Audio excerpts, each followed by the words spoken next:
three basic points which have to be made, and they become a message for the politicians in this country, the front bench politicians from all these parties. One, they have to understand that there is no equivalence between the Palestinian resistance and the Israeli occupation.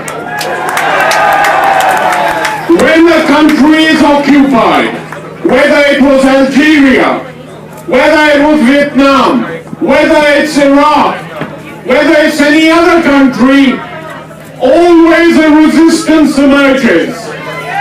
And it's no good saying it isn't a perfect resistance. If the occupation is ugly, you will not have a pretty resistance. So I say this very openly.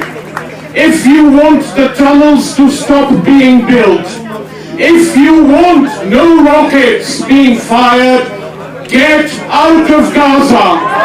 Get out of Palestine. One of Netanyahu's disgusting interviews this week has not yet been reported in any mainstream newspaper. It's an interview with an American Zionist journalist called David Horowitz. I'm very impressed so many of you have heard of Horowitz. And when Horowitz said to Netanyahu, tell me honestly, are you prepared to consider a democratic, sovereign Palestine? Netanyahu replied very clearly, no. And he's telling the truth. It's not just Netanyahu. This has been the policy of every successive Zionist government in Israel. They will not tolerate an independent Palestine. And that is why we say, if you're not prepared to tolerate that, then there's only solution, one state.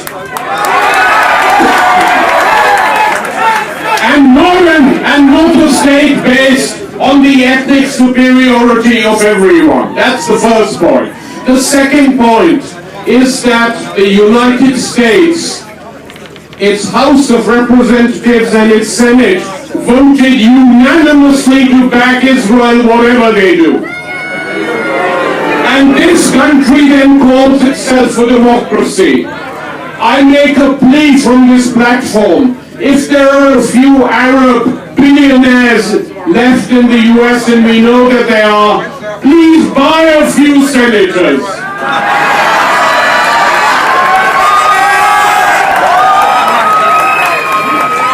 Buy them so that we never have unanimous votes again, just to save American democracy. Till then, we carry on the struggle, we carry on the fight, and it will be a long struggle. The tide is turning, but it is not yet turned, because the people in power in Israel are backed by the United States and backed by the European Union. And so pressure has to be built in Europe, in the United States, in Israel, in the Middle East, before Palestine will ultimately be free.